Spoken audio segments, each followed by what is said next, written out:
The Book of Joel, the Locust invasion, God's big wake-up call, and an epic comeback. Welcome to the Book of Joel, where locusts take over, everything seems lost, and then, surprise, God comes through with one of the most epic comeback stories in the Bible. It's like watching a disaster movie where things start out terrible, but by the end, the hero swoops in and everything gets a whole lot better. Joel's message is simple. Wake up, people, there's a disaster happening. But it's not just about the locusts. It's about returning to God before things get worse. Let's dive in and see how Joel uses a natural disaster as a metaphor for something much bigger, and how God promises restoration and hope to those who are willing to turn back to Him. Chapter 1. Attack of the Locusts, a biblical horror show.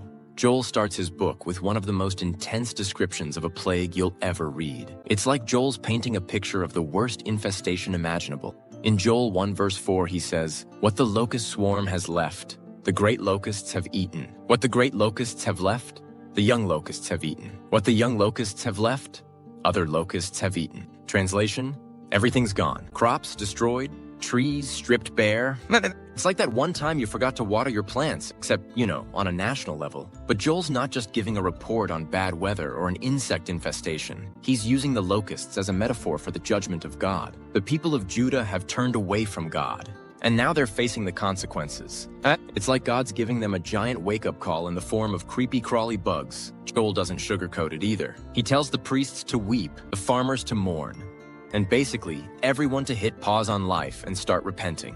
This is a major, hey, pay attention moment from God, and Joel wants the people to understand that the locusts are a sign of something much bigger. Chapter 2. Blow the trumpet. It's time for a serious wake-up call. After the locust situation, Joel turns the volume up to 11 and starts talking about an even bigger disaster, the day of the Lord. In Joel 2 verse 1, he says, "Blow the trumpet in Zion, sound the alarm on my holy hill." It's like Joel's saying, okay, if you thought the locusts were bad, you haven't seen anything yet. He describes this day of the Lord as a time of darkness, fire, and destruction. Picture a scene straight out of an action movie. Smoke filling the skies, armies marching, and the earth trembling. But once again, Joel's not just talking about physical destruction. He's warning the people that God's judgment is coming, and it's time to get serious about turning back to Him.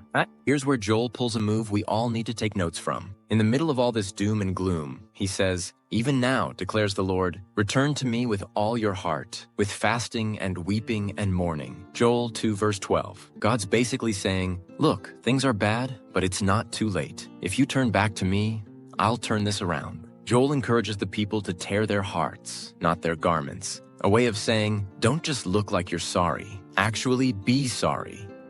It's like when someone apologizes, but they don't really mean it. The second half of chapter 2.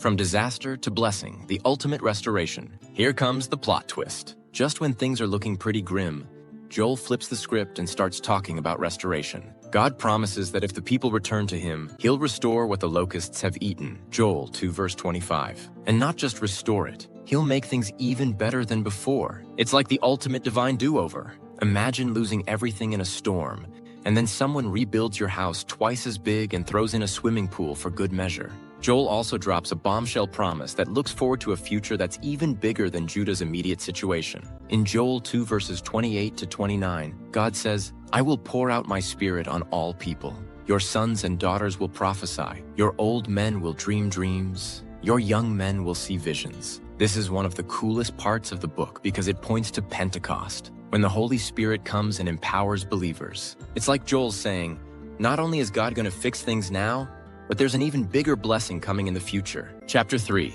The Ultimate Showdown.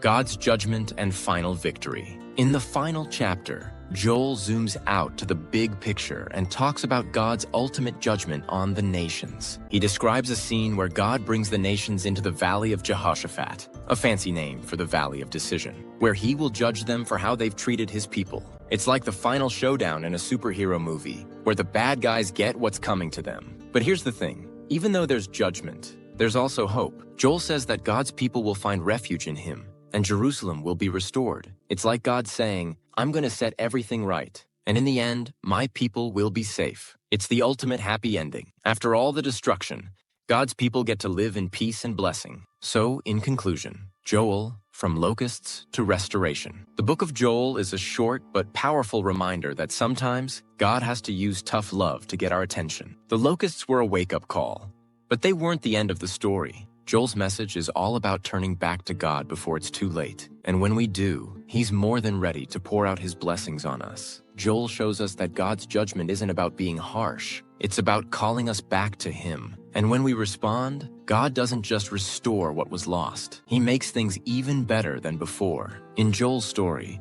we see a God who is both just and merciful, always ready to forgive and restore those who seek Him with their whole heart.